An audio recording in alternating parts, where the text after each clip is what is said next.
할렐루야. 오늘 저희들 함께 읽으신 로마서 8장 18절에서 22절의 말씀으로 로마서 강의 61번째 시간 어머니의 마음으로 사는 그리스도인이라는 제목으로 오늘 함께 은혜를 나누도록 하겠습니다. 모든 인간은 3번 태어납니다. 그 한 번은 우리가 잘 아는 어머니를 통해 육신으로 태어나는 것이고, 또 하나는 성장의 과정에서 학교를 통해 배움으로 정신이 태어나는 것입니다. 그리고 3번째로 우리는 예수를 믿음으로 말미암아 영의 사람으로 거듭나는 3번째 탄생을 우리는 겪습니다. 이 3개의 태어남은 다 중요하죠. 육신으로 건강하게 태어나야 될 것이고, 또한 학교를 통해 우리가 정신이 깨어나는 태어남도 받아야 될 것이지만, 그 중에 예수를 믿음으로 우리가 영의 사람으로 거듭나는 것, 이 거듭남의 축복은 정말 특별하고 특별한 탄생입니다. 그렇게 볼 때 그리스도인들은 정말 특별한 사람들이죠. 인간에게 요구되어지는 모든 태어남을 경험한 사람들이기 때문입니다. 사도 바울은 이 로마서의 전체에서 이 중요한 부분을 5장에서 8장에 넣고 있는데, 이 말씀이 중요한 부분이 되어지는 이유는 이 안에 그리스도인이 어떤 사람들인가에 대해서 중요한 내용들을 우리에게 전달해 주고 있기 때문입니다. 우리가 이제 8장이 왔잖아요. 8장이 이제 거의 끝나가고 있습니다. 이 8장이 거의 끝나갈 때 바울은 5장서부터 시작되어졌던 내용들을 다시 한번 잘 정리하면서 결론을 내어갑니다. 그래서 우리는 이 8장 마지막쯤 왔을 때 5장서부터 바울이 도대체 무엇을 말씀하셨는지를 우리가 한번 되새겨야 될 필요가 있어요. 우리가 이 5장에서 8장까지 전체 내용을 이렇게 살펴보면 그리스도인이 어떤 사람인가 라고 얘기할 때, 그리스도인은 하나님의 형상으로 회복되어진 사람이다 라는 내용을 했습니다. 우리가 하나님의 형상대로 지음받은 존재라는 것을 깨닫고, 그 하나님의 형상에 걸맞는 사람으로 날마다 더 나아가는 삶을 사는 거죠. 그래서 이 그리스도인들은 날마다 자기 자신을 돌아봅니다. 내 안에 하나님의 형상이 얼마나 뚜렷하고 분명하게 세워져 가고 있는지, 얼마나 내 안에 하나님의 형상이 회복되어져 가고 있는지를 늘 돌아보는 사람들이죠. 여러분들에게 그런 모습이 분명히 있으리라 믿습니다. 그렇게 하나님의 형상이 회복되어지면 참 큰 은혜를 받는데, 그게 하나님께 사랑받는 자녀가 된다라는 거예요. 하나님의 아들이 되어진다, 이렇게 표현합니다. 하나님의 아들 되어짐의 이 축복은 참 무한한 사랑을 받는 것과 동시에 또한 그로 인한 정말 특권을 우리가 부여받는 자가 되어지죠. 그러면서 우리는 우리들의 삶의 중심이 이제는 확실하게 정해집니다. 하나님의 자녀 되어진 정체성이 1번이 되어지고, 그리고 하나님과 나의 관계, 아버지 되신 하나님과 자녀로 살아가는 나의 관계가 모든 삶의 중심이 되어지는 삶으로 살아갑니다. 우리가 여러 가지 관계를 맺고 있지만 하나님의 그리스도인들은 하나님과의 관계보다 더 소중한 건 없어요. 그게 가장 중요하고, 이것이 확고할 때 하나님께서 이 관계를 통하여 모든 관계에 축복을 내려주시지요. 우리가 하나님과의 관계가 중요하다는 것을 깨닫고 그것을 붙잡는 것은 정말 축복의 사람이라는 보습이 되어지는 겁니다. 이런 하나님의 형상 회복되어지고 하나님의 자녀가 되어지는 과정, 우리는 정말 우리 힘으로는 안 되지만 우리에게는 참 귀한 은혜의 통로가 있죠. 그게 바로 예수 그리스도입니다. 그래서 그리스도인들은 예수 그리스도를 믿는 사람들이죠. 예수 그리스도를 믿어서 하나님의 자녀가 되어지는 그 길을 은혜로 받는 사람들입니다. 믿는다라는 거 무엇입니까? 내가 예수 믿습니다라고 말하는 것 아니라는 거 우리는 이미 잘 알고 있습니다. 예수 그리스도를 믿는다라는 것은 예수 그리스도의 삶의 길을 따라가는 거예요. 예수님께서 걸어가신 그 길을 똑같이 걸어가는 사람들입니다. 왜 예수의 길을 따라가야 되느냐? 예수께서 하나님의 자녀 되어지는 그 자리까지 유일하게 통과하신 분, 우리를 그 축복의 길로 인도하시는 유일한 분이 되셨기 때문입니다. 그래서 우리는 다른 것 보지 않아요. 예수 보고 갑니다. 예수 뒤만 따라가는 거예요. 뭐 다른 걸로 뭐 유혹하고 더 좋은 게 있다고 아무리 옆에서 떠들어도 그리스도인들은 예수께 분명히 초점을 딱 맞추고 예수 확신하며 예수의 길에 구원이 있음을 확신하고 예수만 따라갑니다. 이게 그리스도인들이에요. 그리고 우리가 예수의 뒤를 따라갈 때 성령께서 우리와 함께 하시죠. 그리스도인들은 성령의 역사를 알아요. 그래서 우리는 뭐 성공하는 것도 중요하고 뭐 높은 자리에 올라가는 것도 중요하다고 다 얘기하지만 그리스도인들은 그 세상의 성공과 이런 거에 목매달지 않습니다. 우리는 분명하게 알죠. 인생의 최고의 축복이 뭐냐? 하나님과 동행하는 거다. 하나님과 동행하는 게 인생에 다 지나고 나면 최고의 축복이더라 라는 것을 깨닫게 되어지면서 그 성령과 동행하는 그것에 늘 초점이 맞추어지고 그 성령의 역사하심과 가르치심에 늘 깊은 감동을 느껴가며 살아가는 영의 사람, 이제 육도 아니고 정신의 세계도 아닌 영의 세계를 알고 그 성령께로 따라가는 사람이 바로 그리스도입니다. 실은 뭐 5장에서 8장까지 실은 바울이 많은 내용을 했지만 아마 그리스도인이 어떤 사람이냐라고 얘기를 할 때 오늘 지금 얘기했던 이 범주가 어느 정도 정리가 될 거라는 생각이 듭니다. 그러면 이렇게 우리가 이런 그리스도인이라는 것을 우리가 깨닫고 나면 이제 이 바울은 거기에 상응하는 삶이 이어진 것이 당연하다라고 얘기를 하고 있어요. 뭐 내가 그렇게 명찰 달았습니다. 내가 예수 믿고 예수의 하나님의 자녀고 뭐 성령님과 동행하고 뭐 이런 명찰 이렇게 다른 거 별로 중요하지 않다는 거죠. 정말 중요한 거는 그렇게 합당한 그것에 합당한 삶을 살아가는 것이 연결되어지는 것이 중요한 거거든요. 믿음은요 구호가 아니에요. 믿음은 삶입니다.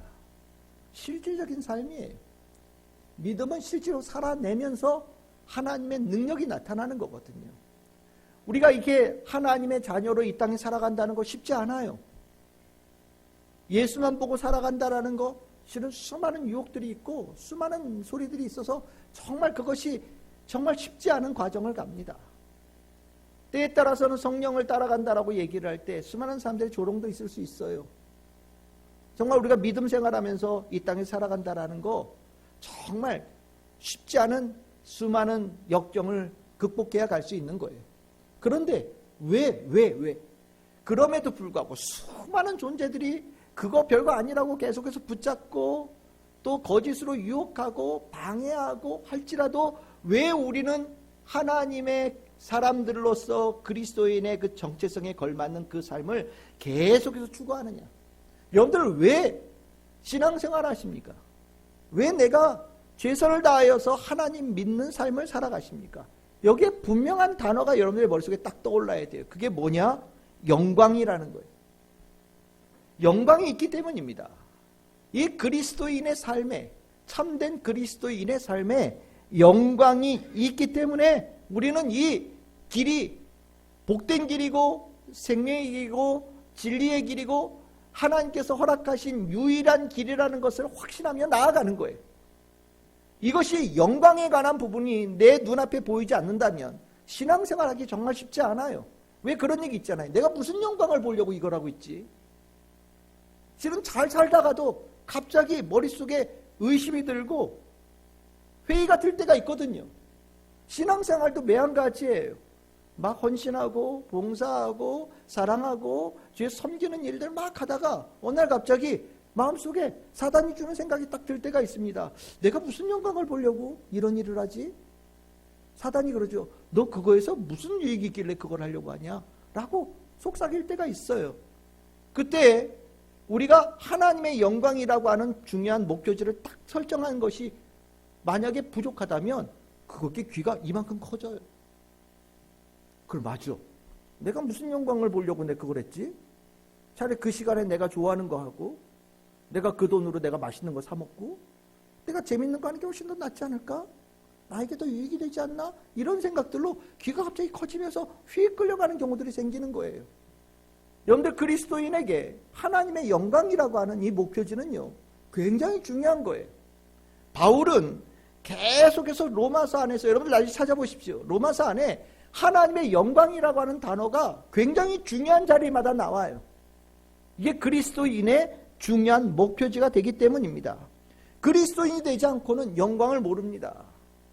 그리스도인이 아니면 영광을 알 방법이 없어요. 왜냐하면 죄가 하나님의 영광을 알지 못하게 만들고 영광을 향한 삶을 살아가지 못하도록 만드는 주범이 되기 때문입니다. 그래서 바울은 로마서 3장 23절에서 이렇게 얘기하죠. 모든 사람이 죄를 범하였음에 하나님의 영광이 이르지 못한다라고 얘기해요. 이거는 죄를 범하는 모든 사람들, 다른 말로 표현하면 예수 그리스도를 믿어서 구원받지 못하는 모든 사람들은 하나님의 영광에 이르지 못한다. 하나님의 영광 알지도 못하고 그것을 향하지도 못하고 아무런 능력이 없다라고 얘기를 분명하게 전언합니다. 그리고 로마서 5장 2절에서 오직 예수 믿는 사람의 영광이 갈 수 있다라는 얘기를 이렇게 얘기하죠. 우리 한번 같이 읽어봅시다. 시작. 또한 그로 말미암아 우리가 믿음으로 서 있는 이 은혜에 들어감을 얻었으며 하나님의 영광을 바라고 즐거워하느니라. 아멘. 예수 그리스도를 믿어서 우리는 하나님의 영광을 바라고 그것을 즐거워하는 사람으로 거듭난 거예요. 이 영적으로 깨어난 사람이 되는 거죠. 영적으로 태어난 사람이 되어지는 겁니다. 영적으로 거듭난 자에게는요, 그 눈에 다른 사람, 그전에는 보이지 않던 하나님의 영광이 보여요. 그리고 그 영광을 향해서 가는 겁니다. 영광은요, 가짜도 있고 진짜도 있어요. 가짜 영광은 사람이 만든 영광입니다. 사람이 만든 영광, 잠깐은 빛나 보이고 또 그들이 얘기할 때는 막 영원할 것처럼 얘기를 합니다. 그런데 얼마 가지 않아서 그 빛을 잃고 소멸하고요. 그 영광이 치욕이 되거나 오역이 되어지는 경우들을 우리는 허다하게 보잖아요. 역사상에 보십시오. 얼마나 많았습니까? 지금 저 러시아 옛날에 소련 할 때 스탈린 동상도 있고 레닌 동상도 있고, 공산주의 무너지니까 제일 먼저 무너지는 게 그 동상 아니에요. 북한에 김일성, 김정은 동상 금딱지로 해가지고 엄청나게 만들어놨다. 이거 무슨 소용이 있어요? 저 정권 넘어가 보십시오. 제일 먼저 넘어질 게 그 동상 넘어질 겁니다. 자기들은 변하지 않는 금칠해가지고 반짝반짝 빛나게 만들어놨다고 할지 모르지만 이건 가짜 영광이에요. 진짜 영광은요, 하나님의 영광이 진짜 영광이죠. 왜 진짜냐? 변하지 않으니까요. 그 빛이 영원하고 소멸하지 않으니까요. 하나님의 영광의 가치는 영원히 존속되어지니까요. 우리가 그리스도인으로서 얻은 축복이 뭐냐? 이제는 세상의 이상한 것들 영광은 영광으로 안 보여요. 진짜를 봤거든요. 진짜 백의 영광을 우리 눈앞에 하나님께서 보여주셨어요. 약속으로 주셨단 말이죠. 그리고 나면 이제 뭘 갖다 놔도 내 마음에서 유혹되지 않고 오직 그 진짜 영광, 하나님의 영광을 향해서 나아가는 은혜를 우리가 잊고 사는 거예요. 그렇게 할 수 있도록 성령께서 도와주시고요. 그렇게 할 수 있도록 말씀을 읽을 때 우리 안에 감동 감화를 주시는 거예요.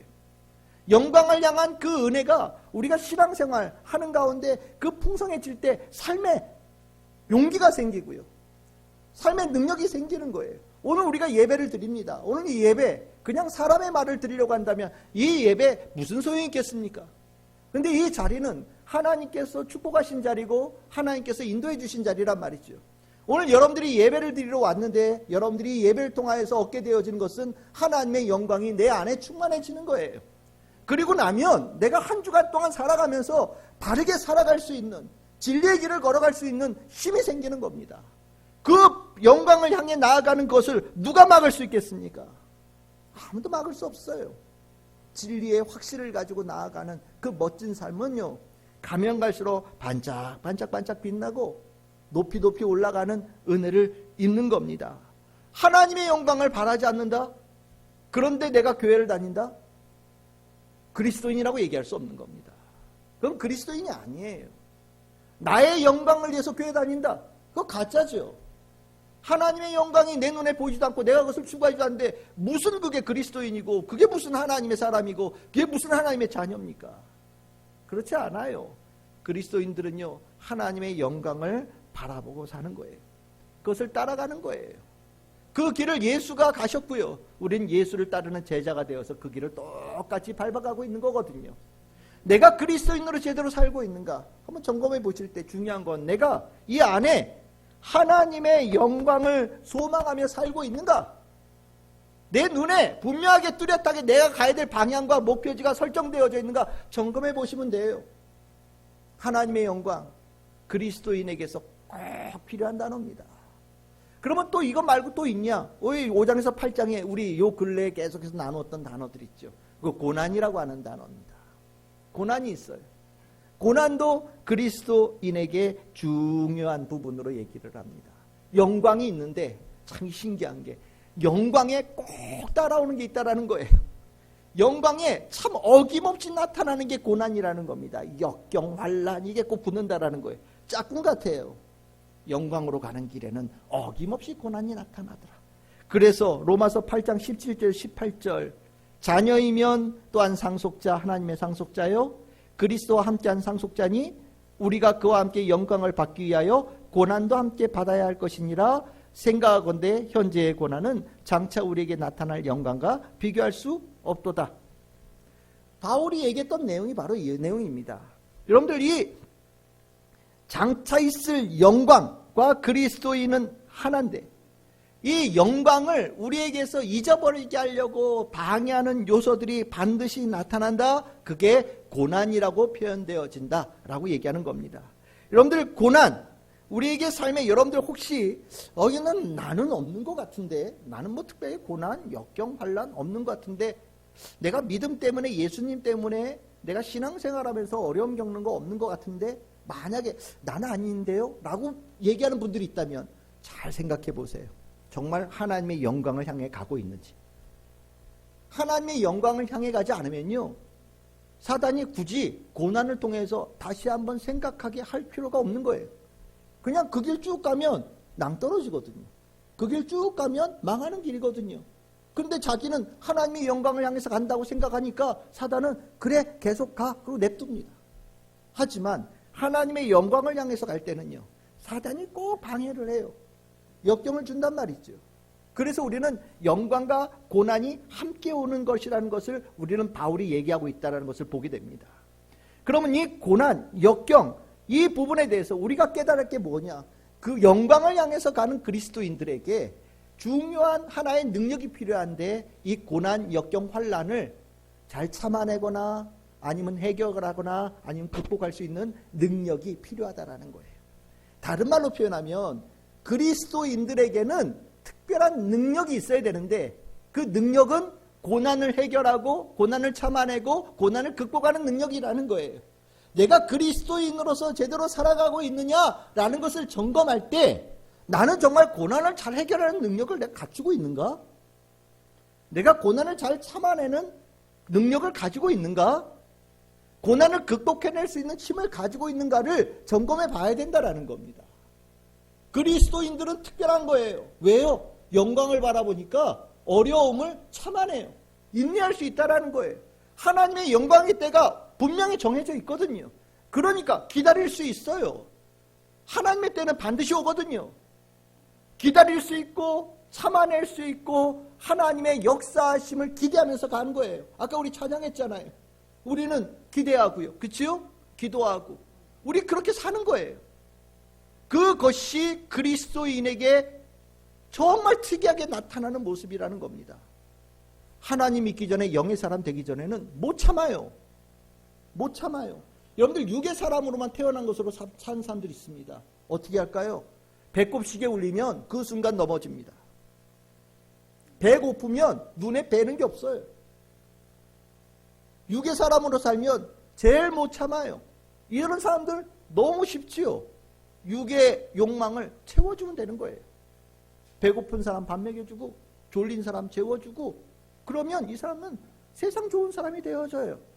대신 시간이 얼마 안 지나면 도로 재발되는 게 문제죠. 정신으로밖에 태어나지 않은 사람들 열심히 참아보려고 노력합니다. 학교에서 배웠잖아요. 길 잘 건너야 되고 쓰레기 버리면 안 되고 친구하고 잘 지내야 되고 뭐 우리 이런 거 배우잖아요. 우리 바른 생활, 우리 때는 그래도 요즘 도덕, 요즘엔 윤리라고 얘기하더라고요. 열심히 배웁니다. 그렇죠? 그래야 돼. 배운 사람은 달라. 뭐 이런 얘기들 가끔 합니다. 왜? 참아내니까. 꼭 참아요. 그런데 이 사람도 한번 휙 돌 때가 있죠. 언제 돕니까? 자기에게 유익과 충돌되어질 때. 내 이익과 충돌되어질 때 배운 사람이냐 안 배운 사람이냐 전혀 티 없습니다. 티 안 나요. 똑같아요. 내 10원짜리 하나, 100원짜리 하나에 아주 민감하게 반응합니다. 그래서 우린 얘기하죠. 많이 배운 사람들은 웃으면서 뒤에서 칼 찌르는 사람들이다. 이런 얘기도 합니다. 차라리 그냥 있는 그대로 하는 사람들은 내가 싫으냐, 좋으냐, 내 기쁘냐, 슬프냐를 즉각적으로 표현하는데 많이 배운 사람은 겉으로는 얼굴을 이렇게 웃는 것처럼 보여요. 하지만 속으로는 칼을 막 박박박박 갈아요. 그 방심할 때 뒤에서 찌르죠. 뭐가 달라요? 똑같은 거죠. 정신으로 태어난 사람 참는 것 같은데 얼마 참지 못해요. 근데 영의 사람은요, 참아요. 언제까지요? 주님의 그 날이 이를 때까지. 인내해요. 언제까지요? 주의 영광에 다다르는 그날까지.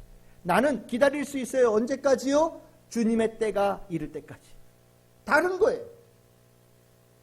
참을 수 있는 힘이 생기는 거예요. 그래서 그리스도인들을 볼 때요, 저 사람들 특별해. 또 세상 사람들이 볼 때는 독종이야 라고 얘기할 때도 있어요. 잘 참거든요. 어떻게 그 상황에서 참는지 신기할 정도로, 어떻게 그 상황에서 인내하는지 신기할 정도로, 고난을 당해도 그냥 무릎 꿇고 기도하고요, 어려운 가운데서도 말씀 읽고 기도하고요, 정말 긴급한 상황 속에서도 하나님께 예배드린 자로 그 어려움을 다 담아내는 모습들을 볼 때 독종 중에 독종이라고도 얘기를 합니다. 맞아요. 독종이에요. 그리스도인들에게는 고난을 처리하고 극복하고 해결하는 능력이 탁월하기 때문입니다. 내가 그리스도인으로 잘 살고 있는가? 점검사항이에요. 내가 이 고난을 어떻게 해결하고 있는가? 그 고난, 어려움을 잘 극복하고 이겨내고 기다리고 인내하고 살아가고 있는 능력이 얼마나 되는가?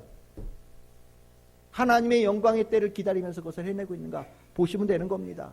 그래서 바울이 고난에 대해서 쫙 얘기해요. 고난은 너희들에게 징벌이 아니야. 고난은 너희들에게 저주가 아니야. 고난을 통해 너희들이 연단받고, 고난은 너희들이 하나님의 자녀로 되어져가는 훈련의 과정이야.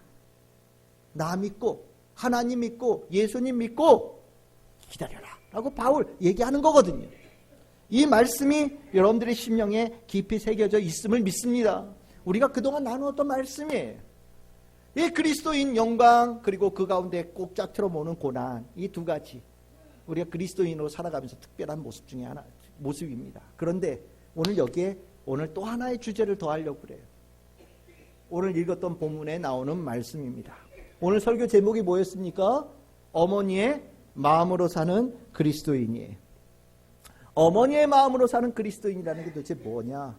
여러분들, 어머니가 어떤 모습입니까? 어머니는 자녀에 대해서 책임감을 가지고 있는 사람이고요. 어머니는 사랑을 베푸는 사람이고요. 어머니는 자녀를 위하여서 고난을 대신 짊어지는 사람이고요. 또한 그 자녀를 위해서 대신 고난을 짊어지면서도 거기에 대해서 슬퍼하거나 힘들어하지 않아요. 기뻐하는 사람이라는 겁니다. 이게 어머니죠. 이 어머니의 모습이 그리스도인의 중요한 마음이에요. 저는 이 마음을 어디서 봤느냐? 예수님에게서 보는데, 예수님에게 그 모습 중에서 여러분들이 겟세마네 동산에서 이 모습이 참 인상적입니다. 여러분들이 겟세마네 동산, 여러분들 예수님께 십자가 지시기 바로 직전에 있었던 곳이죠. 이 겟세마네 동산에서 우리가 복음서 이렇게 보면, 요한복음서는 예수님께서 십자가를 아주 당당하게 왕처럼 메고 그 길을 걸어가시는 모습으로 등장을 하는데, 반면에 마태, 마가, 누가복음은 예수님께서 그 길을 고난당하는 모습들, 어려움 당하는 모습들, 참아내는 모습들, 고민하는 모습들을 쫙 실질적으로 보여줍니다. 그중에 이제 마가복음과 마태복음은 상당히 유사한 부분이 있어요. 겟세마네 동산에서 주로 보시면 여러분 기억나는 게 뭡니까? 예수님께서 제자들 데리고 이렇게 가셨다. 그치요? 가셔서 예수님께서 너희들 여기서 기도하거라 라고 가셨고, 기도하고 나서 왔는데 또 자고 있더라. 또 깨우고 가서 기도하셨다. 뭐 이런 내용 나오죠. 이게 마가복음, 마태복음이에요. 여러분들 마가복음 14장 33절 38절에 보시면 여러분들 데리고 가셨어요. 그리고 심히 놀라고 슬퍼하셨다라고 얘기합니다. 굉장히 마음이 뒤숭뒤숭했다라는 거예요. 겟세마네 동산으로 가시는 예수님 마음이 폭풍과 몰아쳤어요. 왜 폭풍과 몰아칠까? 제자들은 전혀 이해할 수 없습니다. 밥 잘 드셨거든요. 제자들하고 말씀 잘 나누셨거든요. 그리고 나서 우리 기도하러 가자 그러고 데리고 가시는데 제자들은 너무 좋잖아요. 오늘 식사 잘했고요. 즐거운 시간 보냈단 말이죠. 그럼 오늘 예수님께서 기도하러 가자 하실 때 얼마나 편한 마음으로 갔겠어요. 근데 예수님의 마음은 이 안에서 폭풍우가 쳤다는 거예요. 그 내용이 뭐냐? 여러분들 35절에 보시면 이렇게 얘기하죠. 이때가 자기에게 지나가기를 구하고 아버지여 이 모든 것이 가능하오니 이 잔을 내게서 옮겨주시옵소서 이렇게 기도하시면서 있었다라고 얘기합니다. 그리고 그 마음 몰라주는 제자들에게 너희들은 어떻게 한시도 깨어있지 못하냐 이렇게 질책하셨다. 이런 내용으로 등장을 해요. 여러분들 내 마음이 심히 고민하여 죽게 되었다. 이 잔을 내게서 옮겨달라는 얘기는 정말 예수님의 솔직한 말씀이죠. 왜 이렇게 힘들어하셨을까요? 이게 정말 жил머지겨요. 힘든 고난의 크기거든요. 예수님께서 뭘 잘못해서 내가 지은 죄로 당하는 어려움이라면 내 죄 내가 처리해야지 갈 텐데 실은 예수님께서는요. 실은 예수님의 죄가 아니라 수많은 사람들의 죄의 짐을 대신 짊어지는 과정의 길을 걸어가셔서 그 길을 내가 그걸 과연 해낼 수 있을까에 대해서 굉장히 고민하셨다라는 거예요. 정말 심하게 고민하셔서 사람의 눈에는 보이지 않지만 이 안에 태풍이 몰아치고 폭풍우가 몰아치고 예수님 그 태평양 같은 마음도 요동에 치는 역사가 일어났다라는 겁니다. 그래서 하나님 나 못 견디겠어요. 아버지 못 견디겠어요. 내 심령에 드는 이 폭풍우를 내가 못 견디겠습니다. 이 폭풍을 옮겨주세요. 지워주세요. 난 못 감당할 것 같아요. 라고 솔직하게 기도하셨다라는 거예요. 이게 솔직한 마음이거든요. 예수님께서 보시기에도 힘들 정도로 어려웠다라는 거예요. 그렇게 예수님은 치열하게 싸우셨다라고 얘기합니다. 그런데 예수님께서 그 싸웠던 모습이 누가복음에는 조금 더 생생하게 나타나요. 누가복음에는 예수님께서 3번 깨우러 갔다 이런 얘기 안 나오고요. 예수님께서 얼마나 그 과정을 힘들게 지내셨는지를 집중해서 클로즈업해서 보여줍니다. 누가복음 22장 39절에서 44절입니다. 예수님께서 말씀하시지요. 무릎 꿇고 기도하시는데 42절입니다. 만일 아버지의 뜻이거든 이 잔을 내게서 옮기시옵소서. 그러나 내 원대로 마옵시고 아버지의 원대로 되기를 원하나이다. 기도는 똑같아요. 그런데 그 뒤에 43절에 뭐가 나옵니까? 천사가 하늘로부터 예수께 나타나서 힘을 더하셨다. 하나님께서 예수님 너무 고통스럽게 하는 걸 보신 거예요. 그 고난의 짐을 지어야 된다라는 이 중압감이 예수님을 누르고 있다라는 것을 하나님께서 보신 거예요. 그래서 할 수 있어. 해야 돼. 네가 그걸 꼭 해내야 된다라고 하나님께서 천사를 보내셔서 예수님을 응원하셨다라는 거예요. 그 응원에 힘입어서 예수님께서 다시 싸우시는데 어떻게 싸우시느냐? 더욱 애쓰고 힘써 기도하니 땀이 땅에 떨어지니 핏방울같이 되었다라고 얘기해요. 실은 아니었으면 이미 포기하셨을지도 모르겠어요. 근데 하늘로부터 힘이 도와주는 힘이 해야 된다라는 것이 막 쏟아집니다. 근데 예수님께서 그 힘을 힘입어서 정말 그 어려운 것을 해내겠다라고 치열하게 싸워내고 마음을 먹는 거예요. 각오를 더하신 겁니다. 그러면 예수님께서 왜 나는 못하겠어요 라는 그 마음이 다시 변해서 하겠다고 결단을 먹으셨을까? 2가지죠. 하나는 아버지 하나님을 사랑하는 것. 2번째는 이 땅에 있는 모든 영혼을 지극히 사랑하신 거예요. 나 아니면 이 죽어가는 모든 영혼들을 살릴 방법이 없어요. 다 내 자식들이야. 내 사랑하는 다 아들들이야. 내 사랑하는 다 내 딸들이야. 이 딸들과 아들들이 나에게 달렸어. 죽고 사느냐가 나에게 달렸어. 그런데 막상 그 일을 하려고 하고 보니까 너무 고통스러우신 거예요. 너무 힘든 거예요. 내가 도저히 감당할 수 없는 일이라고 느껴지시는 거예요. 그런데 예수님께서 마음을 바꾸어 먹으시고 강하게 일어나셨다. 어떤 마음을 가지고요? 어머니의 마음을 가지고. 어머니의 마음을 가지고. 내가 내 새끼 살리겠다라는, 내 자식 살리겠다라는 그 마음 먹고서 예수님께서 내가 하겠습니다 라고 일어나셨다라는 거예요. 예수님께서 어머니의 마음을 가지고 이 땅에 살아가고 있는 모든 영혼들을 살리겠다라는 그 각오로 일어서시고 그 이어지는 과정이 십자가의 과정이었고, 예수님께서 십자가에 달리셔서 돌아가실 때 마지막 말씀이 뭐였습니까? 요한복음 19장 30절 뭐라고 말씀하십니까? 다 이루었다. 다 이루었다라는 이 선언은 어떤 선언이겠습니까?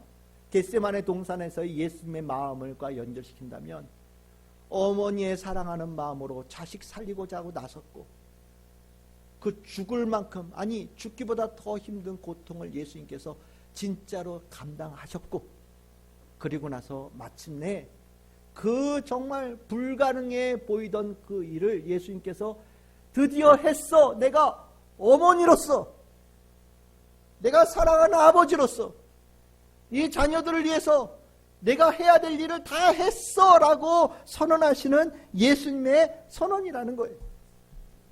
이 마음을, 우리가 예수님의 마음을 알아야 예수님께서 십자가를 지신 그 의미를 알 수 있는 거거든요.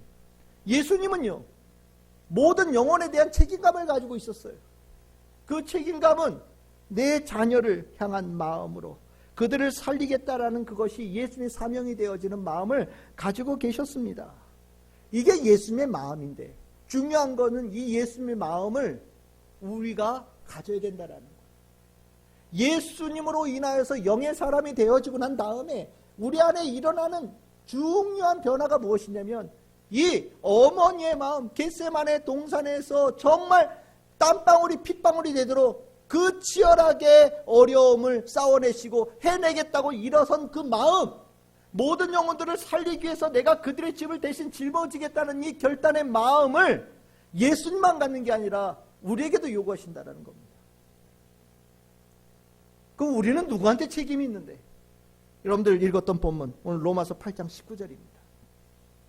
8장 19절 한번 같이 읽어봅시다. 시작. 피조물이 고대하는 바는 하나님의 아들들이 나타나는 것이니. 아멘. 여기에 우리 성경에 누락되어져 있는 단어가 있어요. 그게 뭐냐면 18절과 19절 사이에 왜냐하면 이라는 단어가 있어요. 그러면 18절에 뭐라고 나왔었습니까? 아까 얘기했잖아요. 현재의 고난을 잘 극복하고 장차 있을 영광에 우리가 가야 된다. 왜? 우리는 그래야 된다. 우리가 이걸 꼭 해내야 된다. 왜냐하면 피조물들이 우리가 그렇게 되어지기를 고대하고 있습니다. 피조물들이 우리가 그 고난의 과정을 극복하고 하나님의 영광에 이르는 그 길을 완성하고 성공하기를 목까지게 기다리고 있다는 거예요. 이 고대한다라는 건요, 목이 길게 빠져서 정말 기다리고 또 기다린다는 걸 얘기할 때 쓰는 단어입니다. 여러분들 우리 학수고대한다 이런 얘기 있잖아요. 학수고대가 뭡니까? 목이 빠져서 항만큼 길어졌다는 거예요. 그래서 얼마나 기다리면 목처럼 목이 길어지냐? 7년 가뭄에 비를 기다리는 마음으로 기다릴 때 이 목이 학처럼 길어진다라고 얘기하는 거거든요. 그런데 정말 우리를 지켜보고 있다는 거예요. 그리스도인들을 지켜보고 있다는 겁니다. 누가? 피조물들이. 하나님께서 창조하신 모든 존재들이, 우리는 몰랐는데, 영의 사람 되기 전에는 몰랐는데 영의 사람이 되고 났더니 저 돌들이 나를 쳐다보고 있고, 저 나무가 나를 쳐다보고 있고, 저 지나가는 강아지가 날 쳐다보고 있고, 저 지나가는 고양이가 날 쳐다보고 있고, 모든 만물들이, 저 지나가는 물이 흘러 날 쳐다보고 있고, 저 바닷물이 나를 쳐다보고 있고, 저 하늘이 나를 쳐다보고 있다는 것을 느끼게 된다는 거예요. 왜? 이게 중요하죠. 왜? 여러분들 이 피조물이요, 인간으로 인하여서, 인간의 죄로 인하여서 저주를 받은 상태이기 때문이다 라고 얘기합니다. 이거는 성경에서 해석하는 내용이에요. 창세기 3장 17절입니다. 아담이 죄를 지었죠. 하와가 죄를 지었습니다. 그래서 뭐 이런저런 일이 일어났는데, 여러분들 눈여겨보셔야 될 것은 땅이 어떻게 됐다고요? 저주를 받았다라고 얘기를 합니다. 그리고 창세기 5장 29절 보시면 노아라 하여 이르되 여호와께서 땅을 저주하신 그 상황 속에 하나님께서 아니하는 자로 노아를 주셨다, 이런 얘기가 나오거든요. 땅이 저주되어졌다라는 내용이 이 창세기에 나오는 중요한 단어예요. 이 저주되었다는 게 뭐냐? 묶였다라는 겁니다. 꽁꽁 묶였다는 거예요. 자유롭지 못하게 묶어놓으셨다라는 거예요. 원래 이 땅은 아마 소출이 풍성하게 나는 게 정상일 거예요. 그냥 이렇게 우리가 많이 막 힘들게 죽을 만큼 일하지 않아도 먹을 것들이 풍성하게 나오게끔 하나님께서 천지를 창조를 다 해놓으셨다라는 거예요. 물 아무거나 먹어도 그 물을 먹어서 건강해질 수 있고 기쁨을 얻을 수 있도록 원래 하나님께서 만들어 놓으셨을 거예요. 공기요? 원래 깨끗하지요. 이 공기, 깨끗한 공기를 마시면서 우리 안에 몸에 산소가 들어가고 우리 안에 활력이 일어날 수 있도록 하나님께서 원래 만들어 놓으신 거예요. 모든 것들이 강에도 생명이 충만하고 바다에도 생명이 충만하고 이 땅에도 생명이 충만하고 하늘에도 생명이 충만하게끔 하나님께 다 만들어 놓으셨는데 인간이 죄를 지었어요. 아담이 죄를 지었어요. 그래서 하나님께서 일부를, 기능을 묶어 놓으신 거예요. 마음대로 번성하지 못하게 묶어 놓으신 거예요. 제한을 걸어두고 뭔가 무거운 돌로 이렇게 눌러 놓으신 거란 말이에요. 아담이 죄를 지어서 모든 피조물들이 그렇게 저주 가운데 묶여있는 상태가 되어졌다라는 것을 이해하면 왜 피조물들이 그리스도인들에게 그렇게 고대하고 기대하고 있는지를 이해를 할 수 있는 거예요. 아담이 인해서 모든 피조물들이 묶임을 당했는데 이제 그 끝이 보인다라는 겁니다. 어떤 끝? 그리스도인들이 하나님의 영광에 이르는 그날 되어지면 사람들도 죄에서 해방되어져서 하나님의 아들로 완성되어지겠지만 피조물들도 덩달아서 같이 해방되어지는 때가 온다라는 거죠. 그래서 피조물들이 그리스도인들을 이렇게 주목하고 쳐다보고 있는데 전에는 몰랐어요. 전에는 몰랐는데 영의 사람이 되어지고 나니까 만물이 나를 쳐다보고 있고 또 그들이 현재 당하고 있는 고통의 소리, 고난의 소리, 신음소리, 아우성 소리가 내 눈에 보이고 내 귀에 들리고 내 심령에 닿기 시작하고 그들이 얼마나 힘들게 지내고 있는지를 내가 알게 되어지는 사람으로 내가 변화되어졌다라는 겁니다. 그것을 로마서 8장 19절에서 21절에 이렇게 얘기합니다. 피조물들이 고대하는 바는 하나님의 아들들이 나타나는 것인데 이 피조물들이 어떻게 되어 있어요? 허무한 데 굴복하는 것은 자기 뜻이 아니다. 하나님께서 누르셨으니까요. 그런데 그가 바라는 것이 있다. 뭐냐? 사람들이 썩어짐의 종노릇한 데서 해방되어져서 하나님의 영광의 자유에 이르는 것처럼 자신들도 그렇게 되어지기를 기대하고 있다라고 얘기합니다. 탄식은 신음하고 한숨 쉬고 낙담하는 거고 고통이라고 얘기하는 것은 정말 죽음만큼 힘들다고 하는 그 해산의 고통을 얘기하는 거거든요. 그 고통 속에 있다라는 거예요. 그래 그들이 기대하는 그것을 내가 영의 사람이 되어서 알았다. 그리스도인들은 이것을 안다라고 얘기를 해요. 그게 로마서 8장 22절에 나옵니다. 우리 같이 한번 읽어봅시다. 시작. 피조물이 다 이제까지 함께 탄식하며 함께 고통을 겪고 있는 것을 우리가 아느니라. 이 안다라는 걸 헬라어로 에이도라고 하는데 이게 에이도가 뭐냐면 그냥 지나치지 수 없고요. 주목하고 마음에 깊이 새기고 공감하고 이해하는 것을 안다라고 표현하는 겁니다. 맞죠? 그리스도인들은 알아요. 죄의 늪에 빠져서 죄의 굴레에 머물러서 탄식했던 내 과거가 있잖아요. 내가 예수 그리스도를 믿어서 해방되어지고 났더니 그 전의 삶이 지옥과 같은 삶이었다는 것을 내가 압니다. 그리고 나니까 보이는 거예요. 저 상황 속에서 살고 있는 삶이 얼마나 힘들까? 저들이 당하고 있는 고난이 얼마나 깊은 고난인지 아는 겁니다. 안다라는 이 말, 구원받은 자만 알 수 있는 깨달음이지요. 여러분들 배고픈 사람들은요. 배고팠던 경험을 가졌던 사람은 누가 배고프다고 할 때 그냥 보내지 못한대요. 옛날에 내가 배고팠던 아픔을 기억해서 정말 없는 주머니라도 털어서 밥을 먹인다라는 거예요. 그렇죠? 이게 아는 거죠. 여러분들 우리가 피조물의 처지를 아는 유일한 존재가 그리스도인입니다. 육의 사람으로 살고 교육받아서 정신이 깨어난 사람은요, 이 자연 만물을 고통을 느끼지 못해요. 어떻게 하냐? 저걸 이용해서 돈 벌 생각만 하지. 그런데 그리스도인들은요, 저 고통과 아픔을 느끼고 살려내고자 하는 마음을 갖게 되어지는 겁니다. 여러분들, 저게 나만 보고 있어요. 만물들이 나만 보고 있어요. 여러분들은 어떤 생각이 드시겠어요? 아, 왜 나만 쳐다봐? 아, 나도 힘들어 죽겠어. 나도 힘들어. 나 쳐다보지 마. 그냥 나 혼자 나 살 거야. 딴 사람한테 가서 알아봐. 그런 얘기 할 수 있을까요? 저 피조물들이 나를 엄마 보듯이, 어머니 보듯이 나를 쳐다보고 있는데, 난 너 몰라. 너 배고프던지 말던지 알아서 밥 먹어. 라고 얘기할 수 있습니까? 불가능하죠. 그들에 대해서 내가 책임감을 갖는 거예요. 내가 그들을 향해서 사랑하는 마음을 갖습니다. 그리고 나면 그들의 탄식을 내가 덜어줘야 되겠다는 생각이 들고, 그들의 아픔을 내가 덜어줘야 되겠다는 생각이 들고, 그들이 지고 있는 짐을 내가 대신 짊어져서라도 그들을 이렇게 세우고 해방시켜야 되겠다는 마음을 갖게 된다라는 거죠. 이 마음을 갖는 것, 실은 이것이 우리가 그리스도인이 되어져서 갖는 또한 중요한 하나의 삶의 모습이라는 것을 얘기하고 있는 거예요. 맞아요. 영의 사람이 되어지고 났더니요, 만물의 엄마처럼 살아요. 나하고 상관없는 사람이 없어요. 다 상관이 있어요. 내가 마치 하나님의 마음을 담아가지고요, 하나님과 상관없는 존재가 어디 있습니까? 다 하나님의 피조물이잖아요. 내가 하나님의 마음을 담아서 모든 만물과 마음을 나눠요. 그리고 왠지 내가 먼저 은혜를 받아서 그런지 그들을 도와줘야 됐다는 생각이 들어요. 그들이 눈물 흘릴 때 내가 아프고, 그들이 기뻐할 때 내가 같이 기뻐요.